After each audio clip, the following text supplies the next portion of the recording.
Greetings, my name's Joe Bob, and I'm very peeved. And welcome back to Crimson Gray, the sequel, Dusk and Dawn. Yes. Last time, we were playing as that guy on the left, a highly depressed bozo who wound up somehow attracting the attention of a yandere, and we guided him through, well, dealing with the strange situation he finds himself in, helping both him get himself and also the woman who would become his lover to achieving some semblance of mental health. And then together they took down a bunch of bozos who were trying to murder them, or do weird or rather, I'm not entirely sure what they were trying to do, like experiment on her and probably kill him,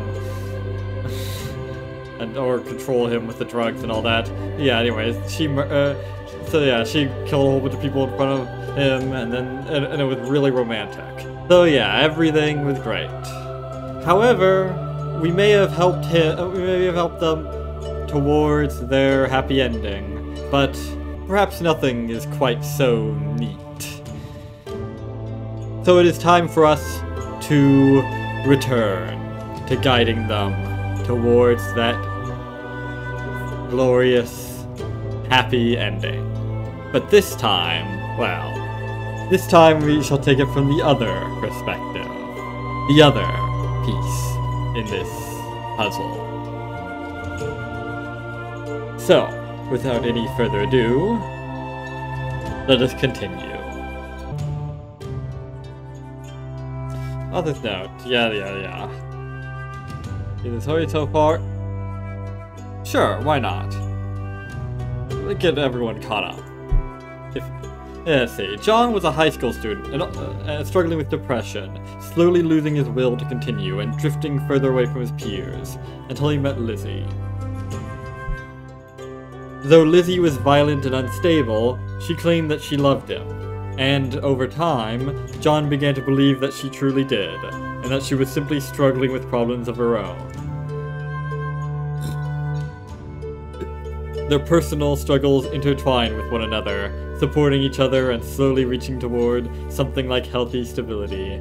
I remember this scene, the one where he was standing on the edge, threatening to kill himself if she didn't get help. If she didn't agree to,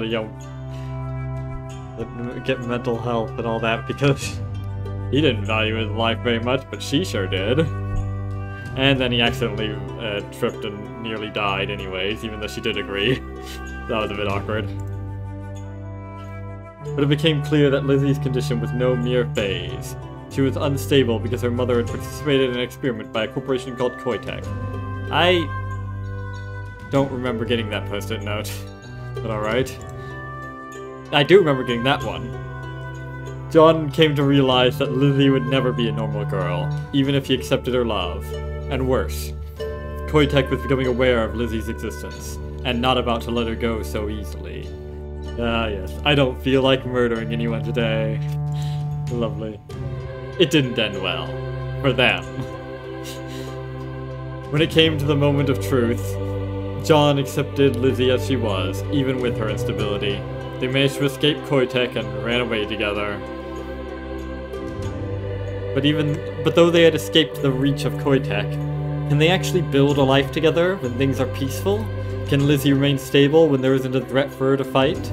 Can she be a truly supportive partner to John? Yeah? Yes. Definitely. Absolutely. And I'm going to fucking prove it to you.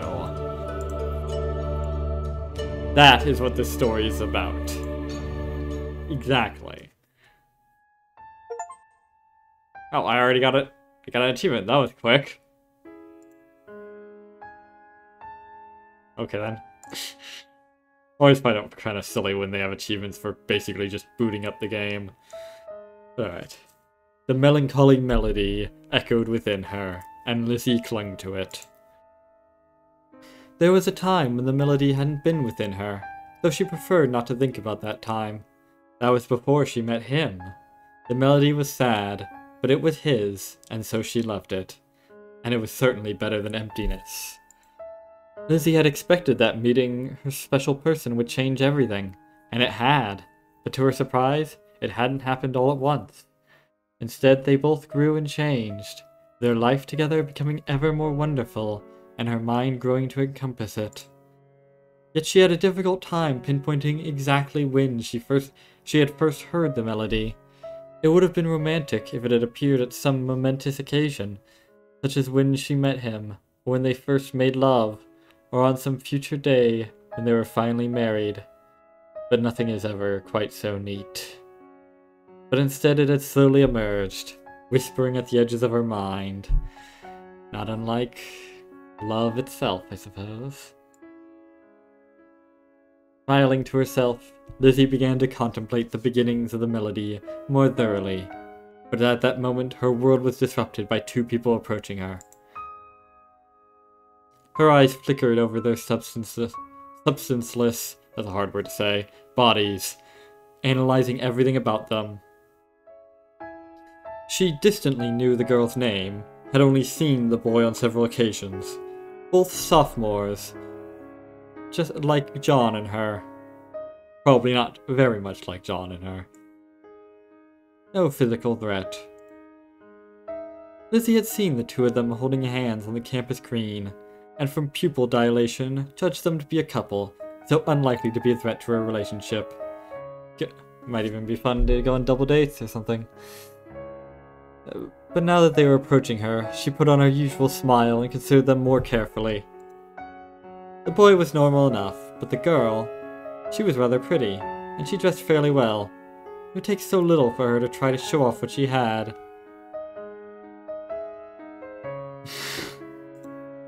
Huh. Was that a teasing glint in her eye? Lizzie's smile widened just a bit, and she reclassified the girl as a minor threat. Hey, sorry to interrupt. It's Lizzie, right? That's right. Nice to meet you. She responded politely as they introduced themselves, only tracking the information for future reference. Once, putting on a friendly mask had been difficult for her, an imitation of something she'd only observed. Now, she could fake it more easily, mirroring real emotions she had when she was him. Yeah, it's like they say, write what you know, and all that.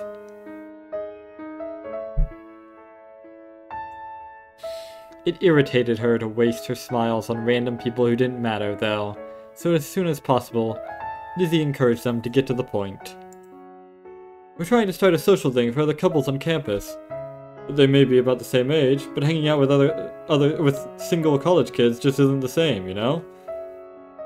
I guess. I wouldn't know, I didn't go to college. We don't have many people yet, so if you have any ideas, we're open to them. Either of you. Your husband's name is John, right? Why did she know his name? Lizzie's smile became brittle as she stared over the girl again, searching for the slightest tick that might give her away. She had played it off like she wasn't sure about his name, but she knew. Lizzie was sure about it. Perhaps her analysis of their threat was wrong. She had dismissed them as a couple, but neglected to consider how impure most love was. This girl might ignore her partner and target John. Or they could be one of those sexually adventurous couples she'd read about, prowling for other couples. Lizzie had not given a single real thought to the subject until that moment, when bloody hatred clawed itself out of her soul. Just as she was about to let those emotions leak out onto her face, Lizzie heard the melody again over the beating of her heart. Sad but calm. She wasn't sure what John would say to her, but the thought of him soothed the growing rage. It was also possible that the girl hadn't wanted to seem too forward, like they had been tracking them. Checking their faces more carefully, Lizzie saw hints of nervousness and forced casualness. She set aside her main concern, flagging it as a potential problem for future consideration. Only a tiny fraction of a second had passed. Lizzie gave them both an apologetic smile. Yeah. Setting the sequel as being from her perspective was great. It wouldn't have worked anywhere near as well in the first game, but now that it's, you know, established like this, it's great to have like such a insight into her mind. Now that we already know more about her.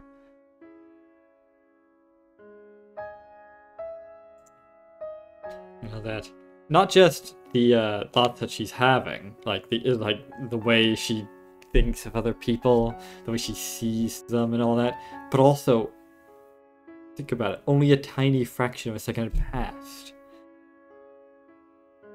That's considering all the stuff that she was thinking through all that time in just a fraction of a second. That's not nothing. It's an interesting insight that perhaps the strange abilities that the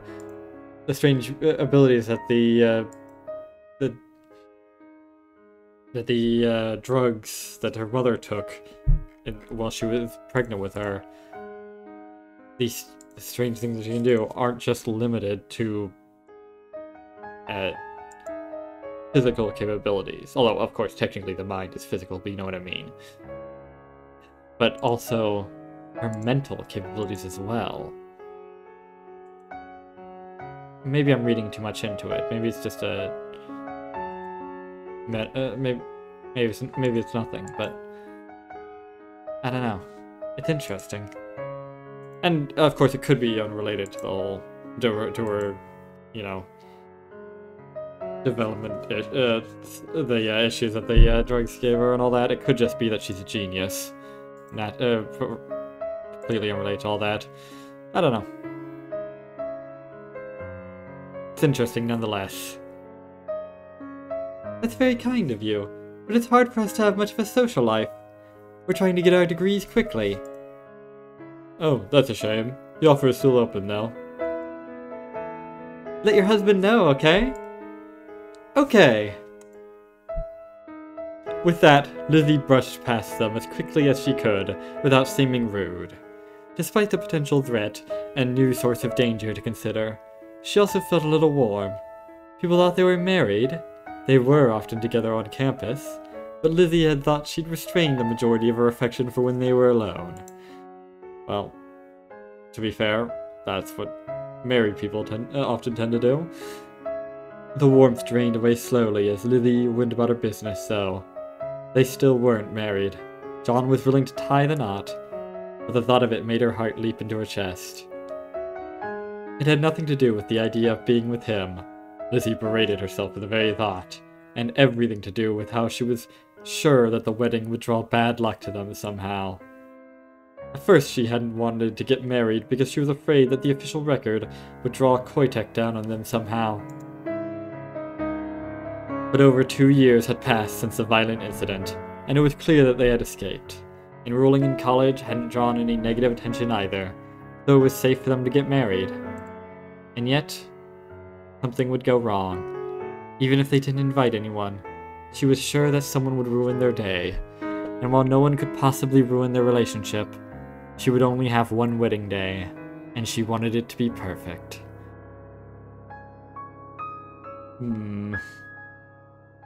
Interesting.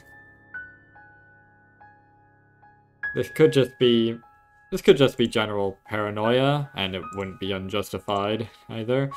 But could But if you've got a bad feeling about all of it, you're not wrong to be worried, because that could be a sign of further issues that have yet to be resolved and all that. Well, I mean, that's why we're here after all. Surely there are going to be further issues that need to be resolved, otherwise there wouldn't be much of a game. And I mean, it's all the way yeah. Suddenly, the people around her were too many. Faceless, soulless creatures, moving past her indifferently. The drone of their voices drowned out the melody.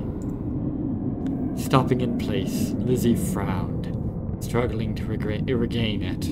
But his melody had drifted out of her mind, and no amount of thinking about the joy she felt with him would bring it back. Checking the time, Lizzie decided that she had enough before she needed to get to class. Normally she preferred to arrive early. That was no longer her priority. The gentle buzz of class, which she usually found passable, if a pale second to being with him, would now only disrupt her. It was difficult to hold herself back, but Lizzie managed to sprint across campus, no faster than an ordinary runner. This wasn't the first time, and someone from the track team had actually tried to recruit her. That was unacceptable. The track uniforms were flattering, but everyone would be wearing them.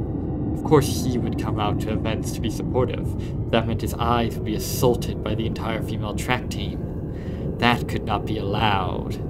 Oh, come on, let the guy have a little fun.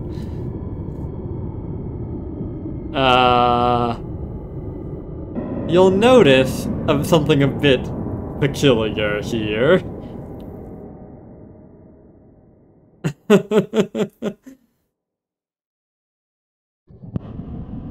Yeah, let's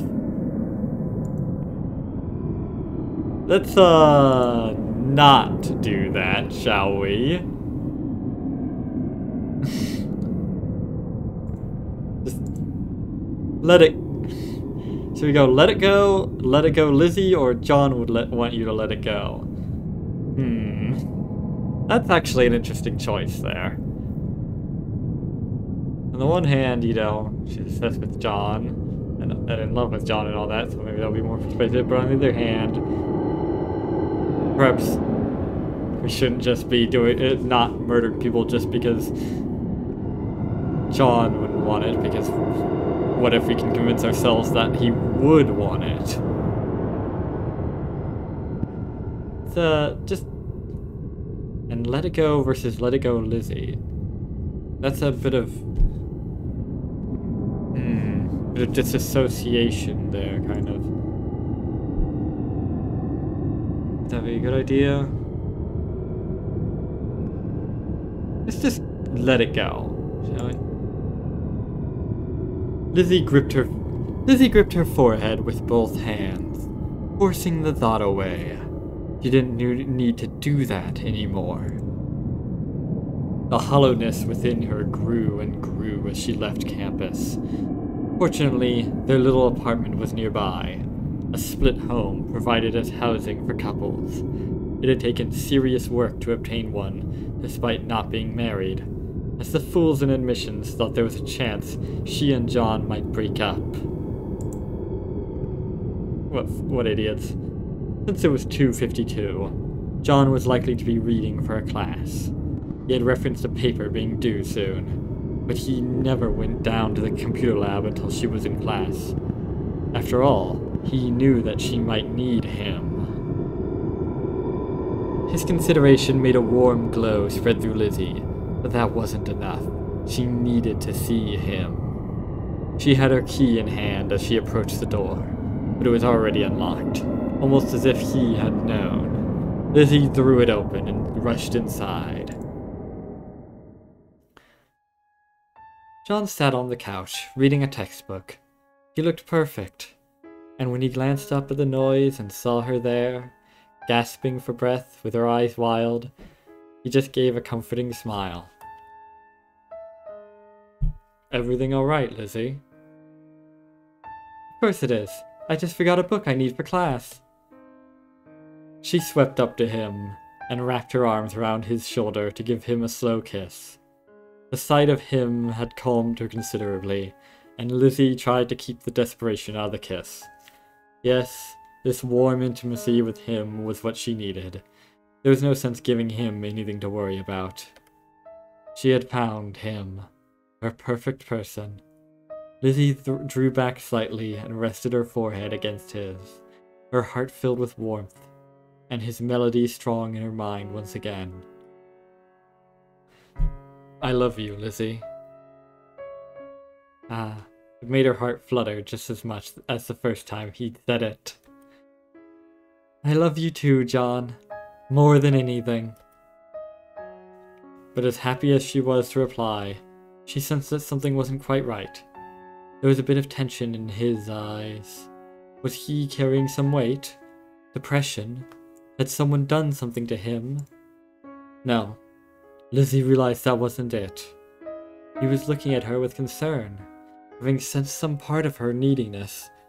It was wonderful that he was so attentive, but the idea that she could have caused him any pain broke her heart. Is there anything you want to talk about?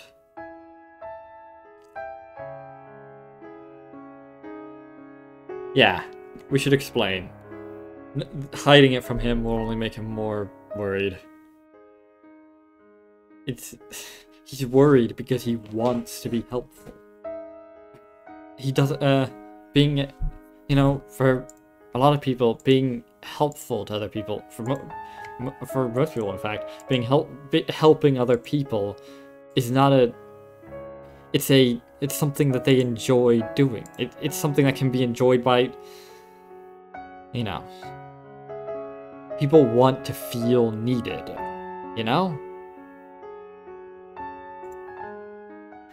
Well, there was this couple. She explained the encounter, hesitating a moment to give him her full thoughts, but eventually sharing. As expected, he wasn't disturbed by her fears, and didn't tell her that she was wrong. John had been through too much with her, after all. You think it was nothing unusual? Judging from what you said, they just sound lonely to me. They probably just want to find people they have something in common with. Maybe. But even if that's true, I still don't want them anywhere near us. They're probably stupid, evil people, John. Well, evil I don't know about, but stupid maybe. I give that 50-50 odds with anyone that you don't know. All we need is the two of us. He smiled ruefully, but there was real affection in his expression too. John pulled her into a quick embrace and squeezed her tight. If that's how you feel, we don't need to interact with other people. I kind of just want to keep my head down and graduate anyway. I agree! She cuddled with him for a moment longer, nestling her head against his chest, then reluctantly pulled back, watching her hair as it clung to him. Though she longed to stay, she knew it was better to go to class. Maximizing time in the short term would only hinder their long-term objectives, and she wanted as much of him as she could possibly get. Lizzie headed to their bedroom and traded one spiral notebook for another, feeling a moment of guilt at the deception. But no, it was better this way. She could take the burden onto herself and leave his life lighter. What? Okay then. That felt a bit odd. She left with a kiss and a cheery wave, but then crept around the side of the apartment. She had left a little earlier than necessary to arrive to class on time for this very purpose. From the perfect angle, she could see him through the window, going back to his book, studying so seriously to help them have a better life together. Lizzie didn't try to hide the broad smile on her face, just spent a while watching him. There was less need to watch him now that they were together, but she still enjoyed it.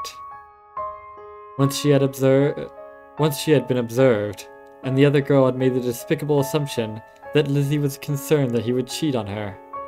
As if such a thing was possible. As if she needed any reason except to look at him.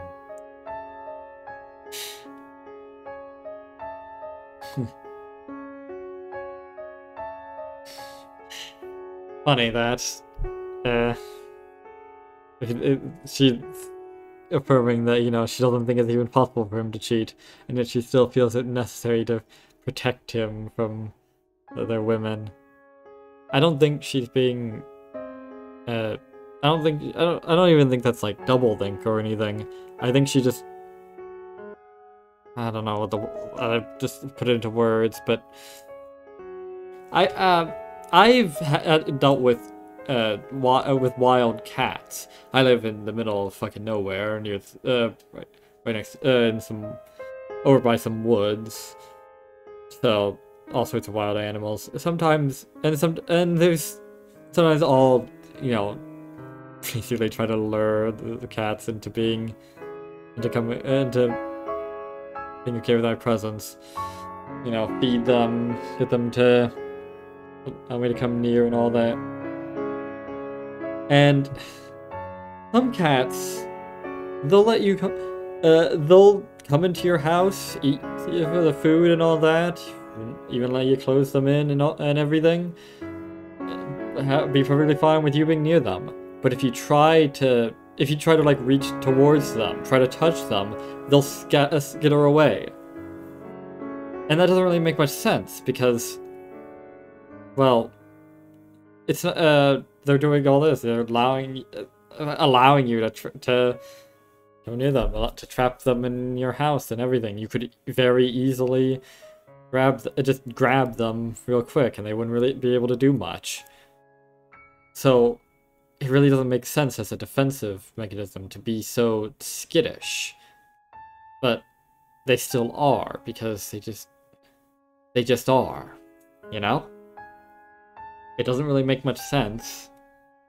It probably doesn't even make much sense to them, but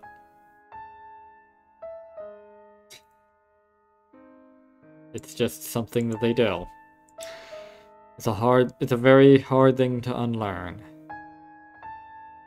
Even for humans who can do such things intentionally.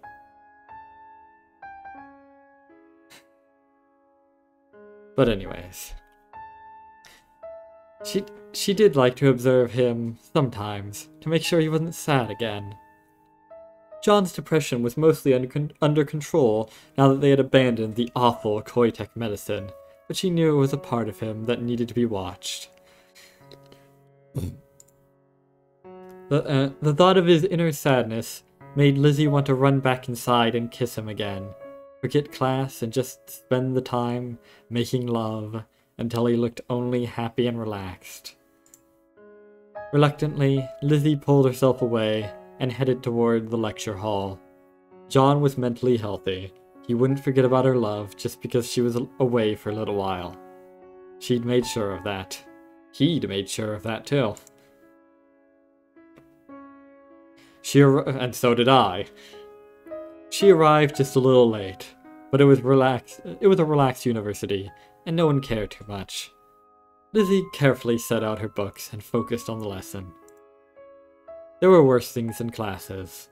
If the universe declared that she couldn't spend every single moment with him, she needed something else to fill her time. With a few exceptions like psychology, classes weren't obnoxious at all. A few even provided knowledge that might have utility in the future. Interesting. What's your beef with psychology?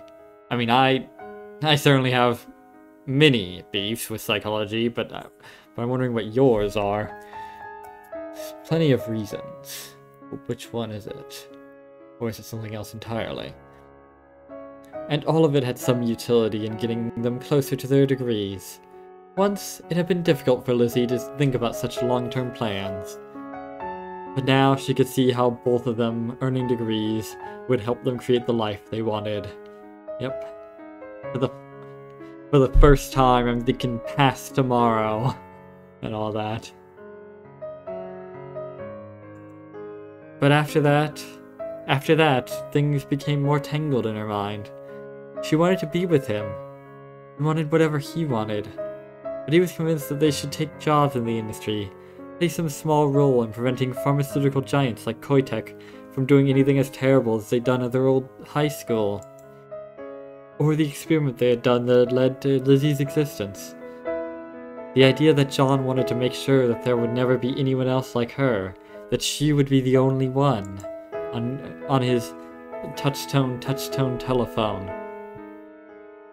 It made her tingle all over. She didn't think he would approve of that thought, but she liked it so much that she kept it to herself.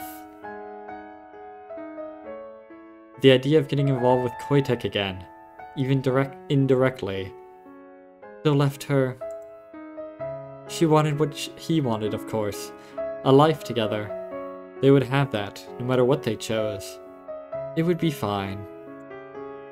For once, Lizzie set such thoughts aside and focused fully on class. After the lecture finished, Lizzie practically skipped out of the hall. It had been her last class of the day, and John had likely finished the work that he needed to do in the computer lab. That left them the rest of the day to themselves.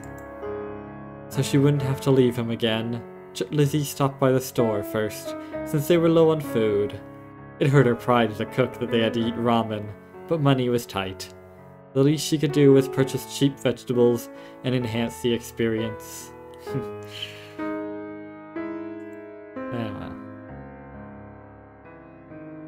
As she picked out appropriate ones, Lizzie carefully kept track of her spending versus the amount of money she had left. She had aged out of child support, not that the man who had impregnated her mother had ever been reliable, which combined with college expenses left her in a more difficult financial situation than ever before in her life. She was careful to add everything up in her head, so she still had enough money to drop by the pharmacy after getting the groceries. It was a small, locally owned one where she felt comfortable getting John's depression medication, though it seemed to be getting more expensive these days. Yeah, everything is. Of course, she did still own Abby's home in their hometown, but Lizzie wanted to avoid anything to do with it in case Koitek was watching, and Lizzie would never want to live there anyway. Perhaps after they graduated, she could sell the house for a down payment on one of their own. The idea gave her a pleasant hum of emotions as she finished her errands and headed back home, still with a spring in her step.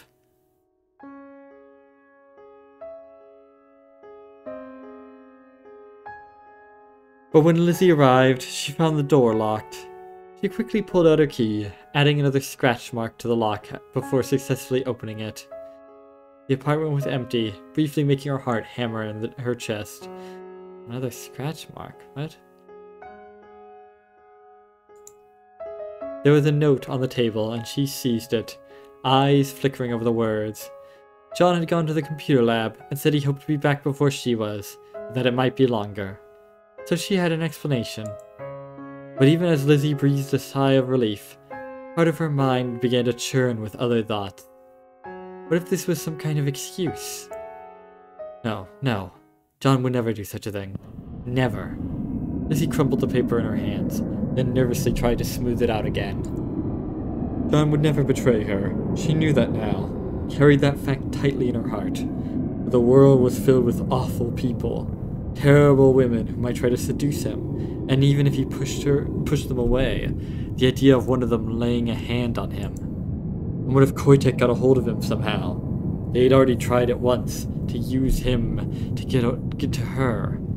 She thought they were safe now, but what if she was wrong? Once, Lizzie might have flown out the door and hunted him down until she could be sure that he was safe. Now, she found herself pacing. Fingers tangling in her hair, she tried to quiet the thoughts screaming in her head.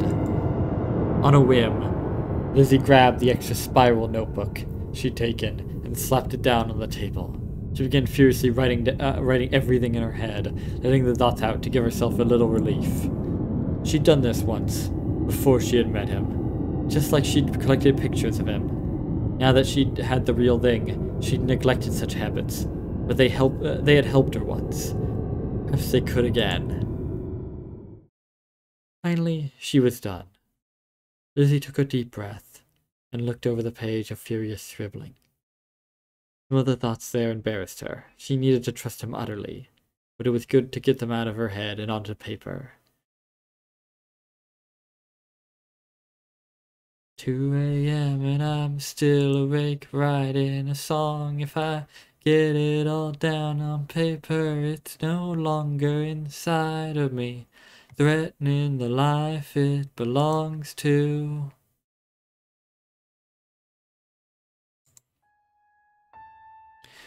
She felt calm again, and the memory wafted from the deep recesses of her soul, the place where she kept him, comforting her even now. Though the page was a mess, she had returned from the edge. Lizzie realized that she was gripping a knife in her other hand. After a pause, she set it down. Though her mind was clear, she still wasn't sure what to do. Obviously, John would never cheat on her. He had been very considerate to leave a note, and no doubt that explained the situation. It was also unlikely that anything terrible had happened to him.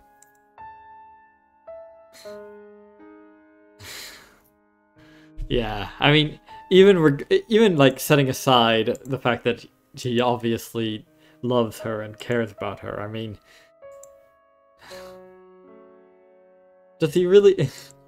He knows how fucking vicious you'd be if he did betray her. I mean, as Technoblade once put it, about I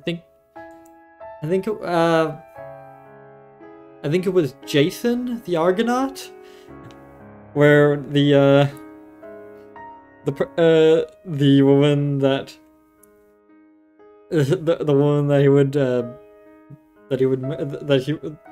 he would marry was willing to, in order to ensure that they would escape from her father, was willing to fucking cut her brother into 100 tiny pieces and toss them into the ocean because of, burial superstition and all that. They have to be in, all the pieces together.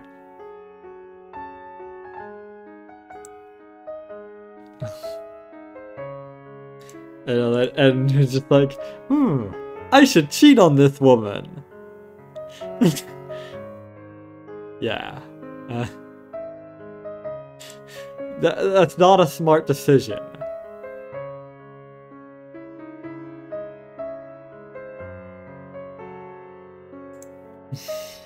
But anyways. She still missed him, though, and wanted to drown the rest of her fears in his presence.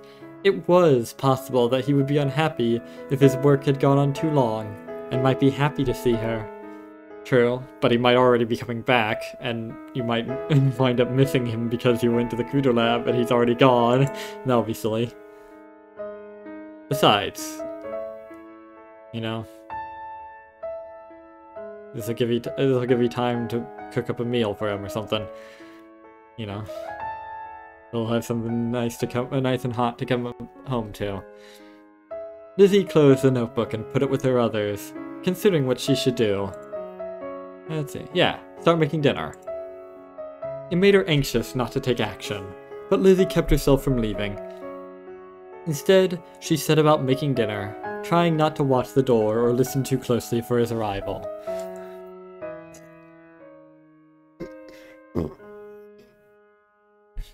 Lizzie set about cutting up the vegetables, removing the bad portions, and reducing the rest to appetizing chunks. Her knife flicked satisfyingly, perfectly balanced for her hand, like all things should be. They might need to make do in many ways, but she had excellent kitchen knives to work with. Yeah, from her collection. Even when money was tight, he had never suggested selling her knife collection. She would have, though. Would have gladly sold every knife and every single thing she owned for his sake. Yeah. Probably wouldn't have gotten that much money for them anyways. Unless you had some really rare or specialist knives. Knife still flying. Oh, Lizzie frowned to herself. Oh, that wasn't right. She'd need her axe and a few knives to defend him properly. Plus, John wouldn't want her to give up everything like that. Considering such warm thoughts, Lizzie flipped her knife around her hand a few unnecessary times as she finished cutting. Not the kind of thing she could do in public, but at home there was no one to see her but John, and he wouldn't be afraid of her. It might be too early to cook anything, so Lizzie set the chopped vegetables aside and converted the rest into a salad. She smiled to herself, but realized that she was out of preparations. Her gaze wandered toward the door. Fortunately, at that very moment, she heard his footsteps outside. Lizzie was torn between rushing to greet him and waiting by her work, which made her hesitate long enough for him to enter. Sorry, I got held back. You got held back a grade? That's no problem at all. I've gotten things ready for dinner. Looks like you've been busy. I'm really hungry, so is eating early fine? Of course.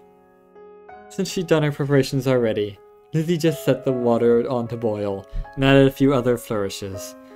John set the table and she beamed at him, happy to be working together. Eventually, they both sat down together on opposite sides of their small table.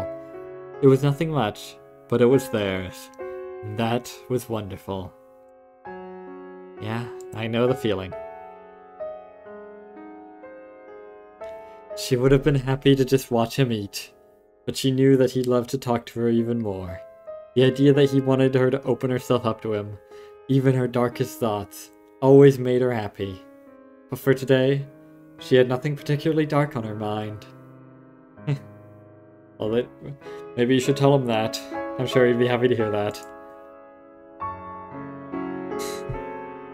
I certainly was happy to see the I don't feel like murdering anyone today note from last time. You know, there's no sense just talking about the bad times. So, you implied that you got held up in the lab? Mostly it was nothing unusual, just had to answer some questions. But Dan caught me at the end, wanted me to switch shifts at the library. He wanted me to do tonight, which I said I wouldn't work, so we had to do some weird rescheduling. Hasn't that happened a lot lately? Yeah, and I might be picking up even more shifts. Figure it can't hurt, right? No, but she didn't like him to be away from home more often. Lizzie had to admit that the library job was a good one, allowing him to study or read most of the time, but she still didn't like it. At least she could visit him without it being a hindrance. Maybe you should pick up some shifts there too. Nah, it probably isn't really a two-man job, actually. So, she probably won't be able to have the same shifts. Oh well. Why did he feel the need to work so much, though? Money, that's why. Lizzie had her own campus job, and the numbers of their debt weren't too awful thanks to the scholarships. No, but it could always be better. Would it be better if they could get rid of it? Maybe she should consider going back to the house and selling it after all. Maybe. It's not a terrible idea. I mean, it's always better to get rid of debt quicker, obviously, so it has less time to build up, but, you know.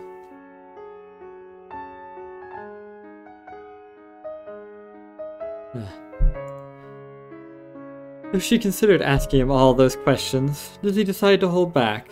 John had many concerns of his own, and adding her anxiety to those might make him depressed again.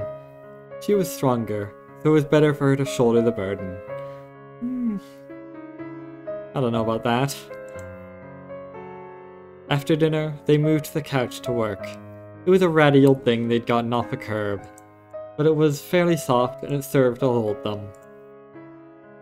They sat on opposite sides, each with their textbooks, their feet touching in between. Just being able to be so near him, so comfortably.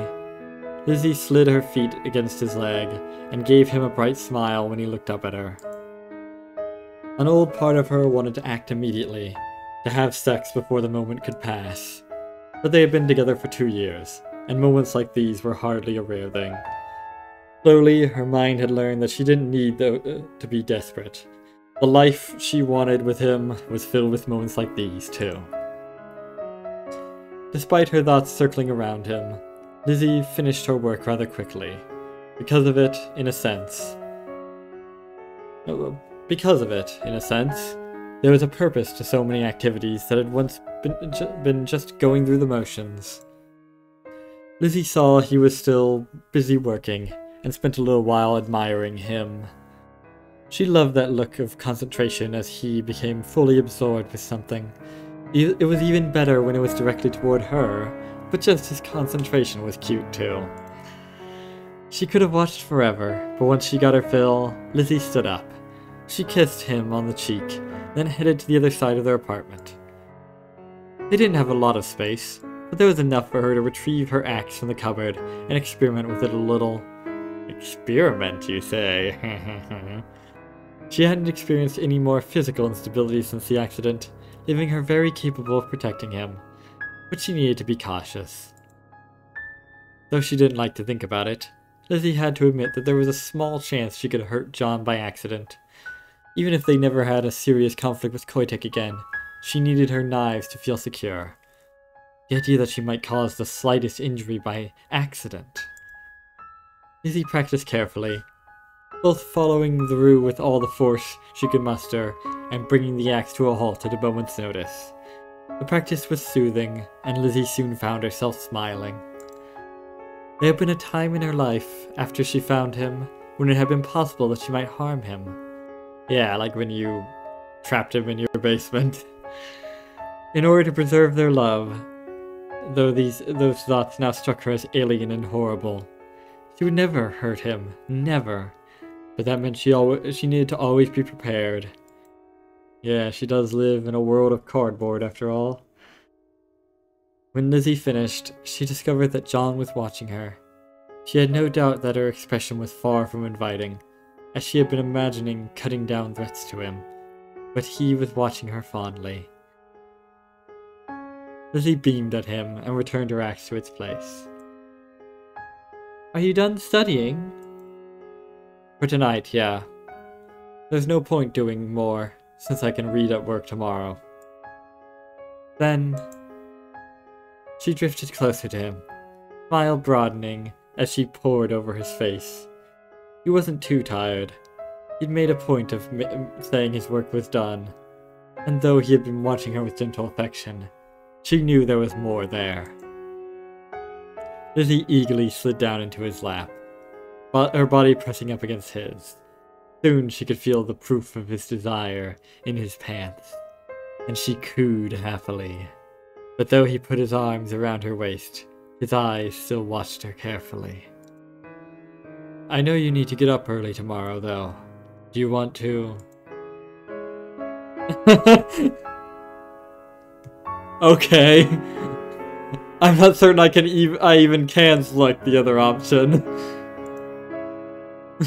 I mean, I see nothing wrong with this, but unfortunately YouTube does, so... Grinning, Lizzie leaned in closer and kissed him. There had been so many small kisses throughout the day, each adding a little warmth inside her, and now she returned it all, kissing him deeply and passionately. His hands tightened on her waist, holding her a little closer.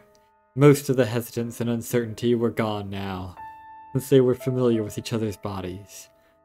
She had never had trouble, needing him too much to be hesitant, but John moved more slowly. It sent a thrill through her every time he touched her confidently. Lizzie bent closer to him, and there was a loud knock on the door. Goddamn fucking cockblocker. Okay, I guess we won't be cutting then.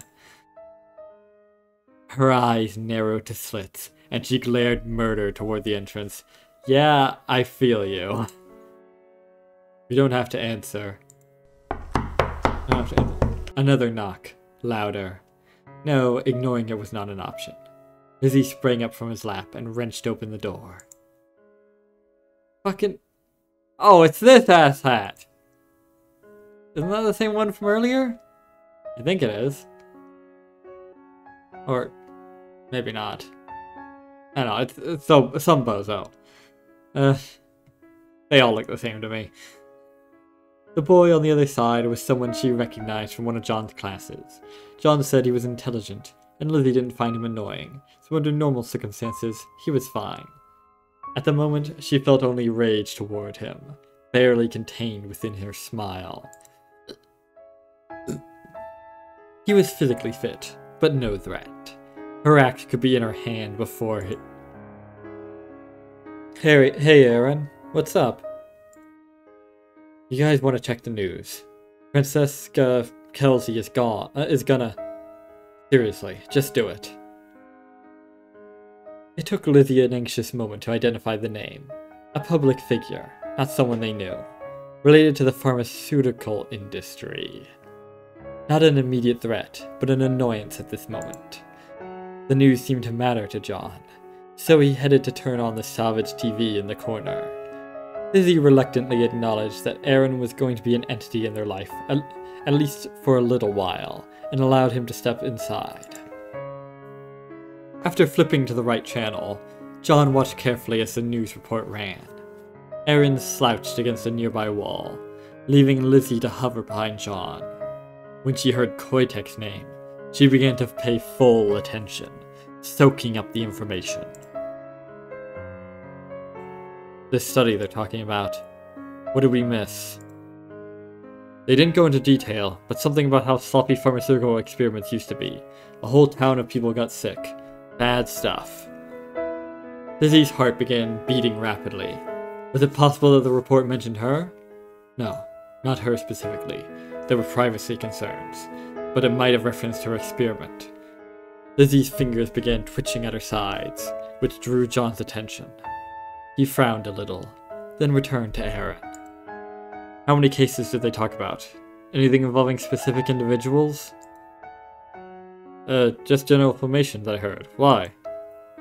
Exactly the question that Lizzie had been afraid of, but John didn't seem disturbed. I used to be part of a vaccine trial that didn't go well. At least for me. I was wondering if it got mentioned. Oh, is that how you got clued into all this? Behind them, Lizzie let her fingers slowly relax. John had been thinking of her, hadn't exposed her to any unnecessary attention. Of course he would. She was awful for doubting him. While she was feeling a warm glow, she missed John's response. Huh.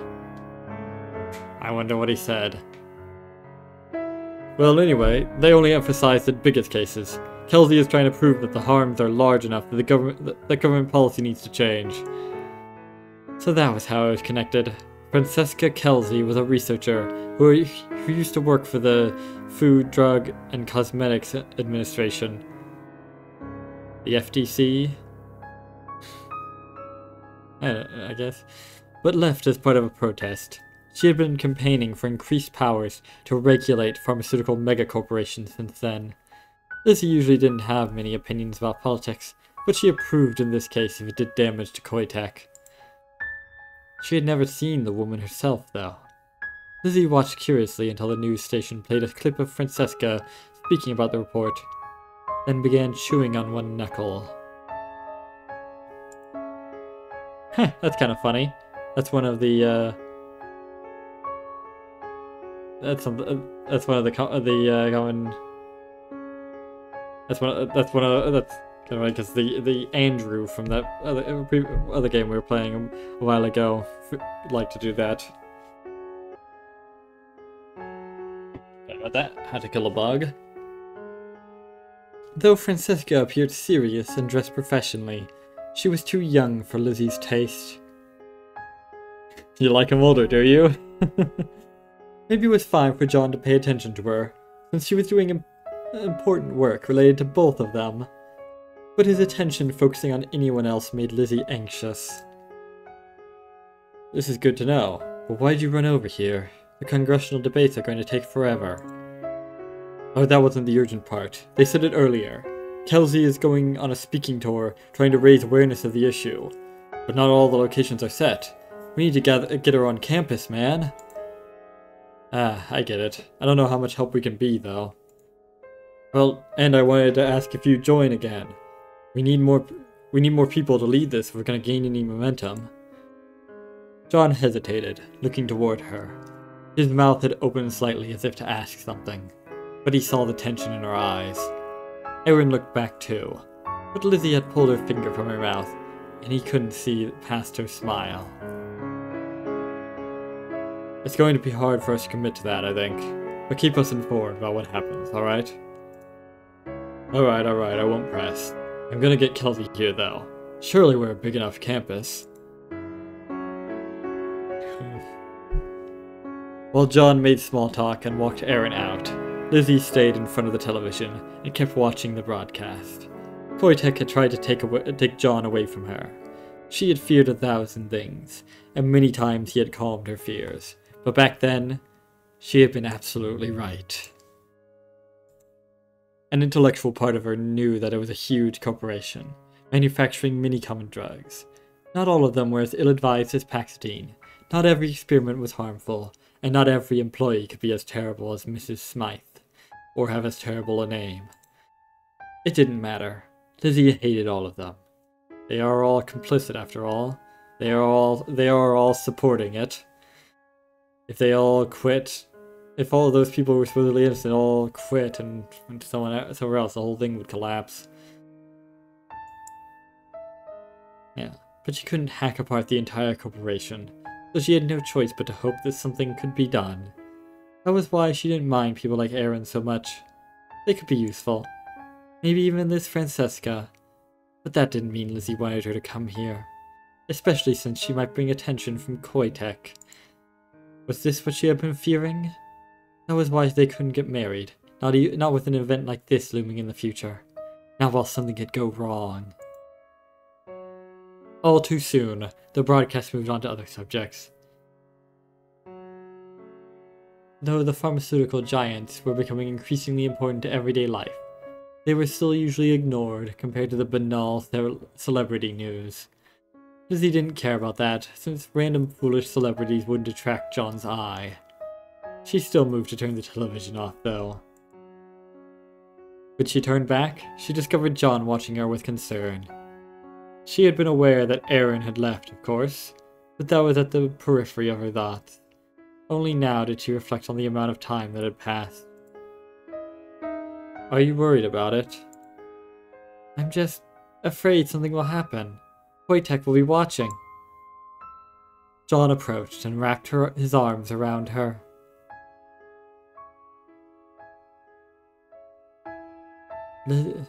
Lizzie eagerly let herself rest against his chest.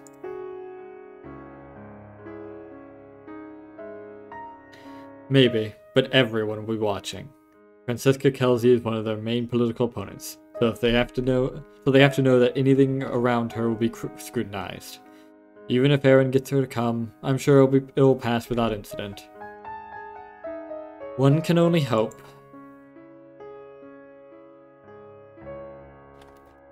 But hope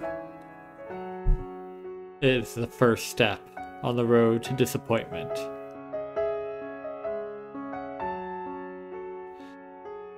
And that relies on Koitek being intelligent. Which is always a dubious thing. That was logical. It was probably true. And though Lizzie cut and recut his sentence a dozen different ways, she didn't discern any real affection when he spoke the other woman's name. She was just a political figure working on an important case. No more. She wasn't the threat.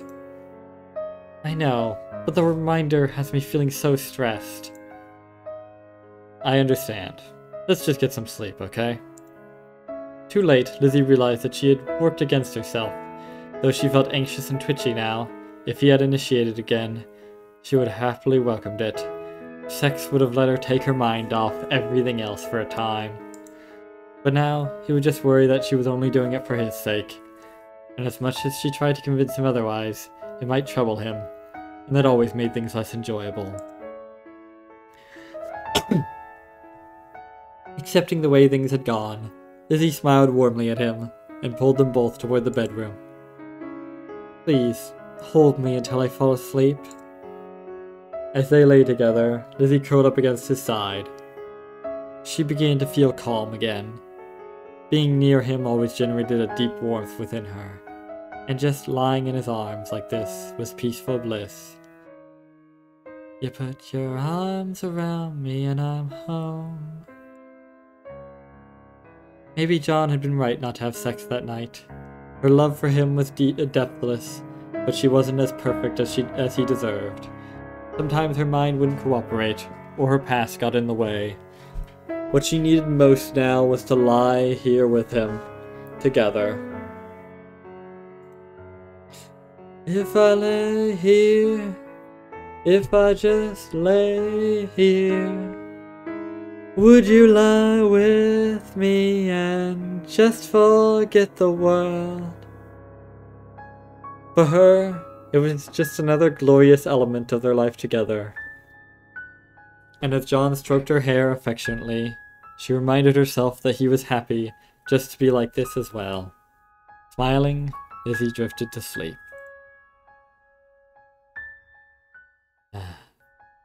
The warehouse stretched forever in every direction, sterile white walls yawning toward eternity. In the center of it, they were impossibly tiny, yet they were everything. Her memory of the scene played out again, Mrs. Smythe having both of them trapped, trying to turn them against each other.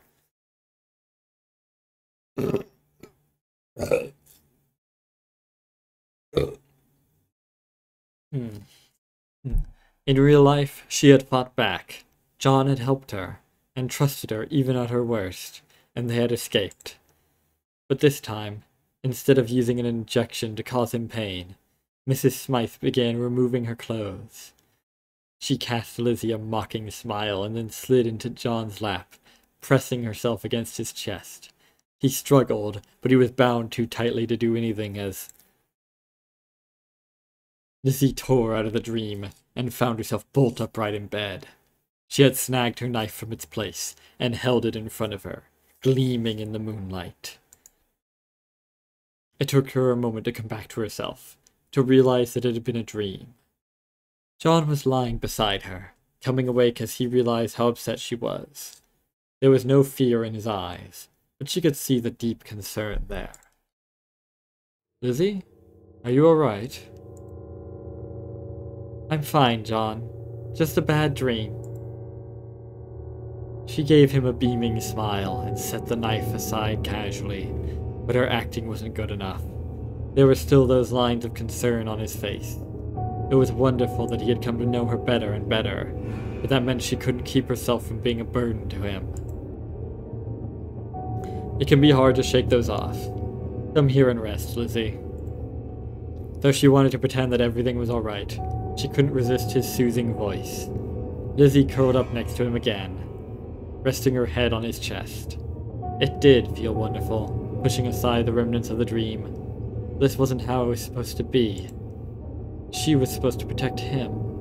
John was the one who was so sad, who needed to be protected from the world. He carried so much weight, she couldn't add anything to it. Lizzie bit her lip and squeezed him tighter, wishing she could be perfect. But he wouldn't really want you to be.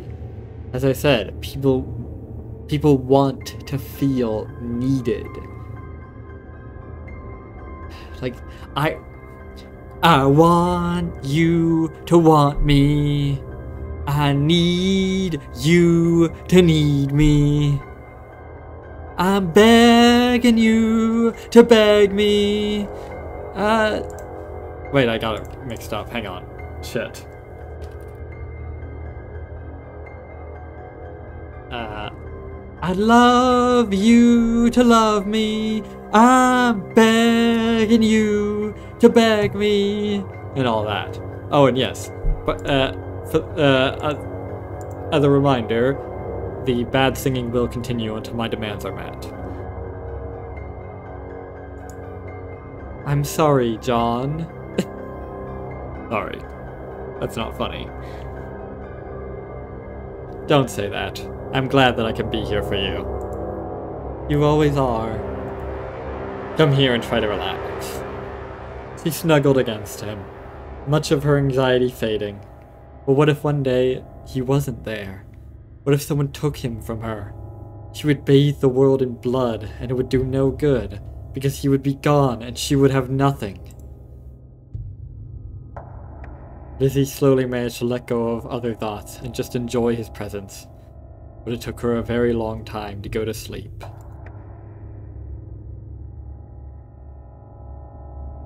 Well, on that sobering note, I think it's time to stop for the day. This video is getting a bit long.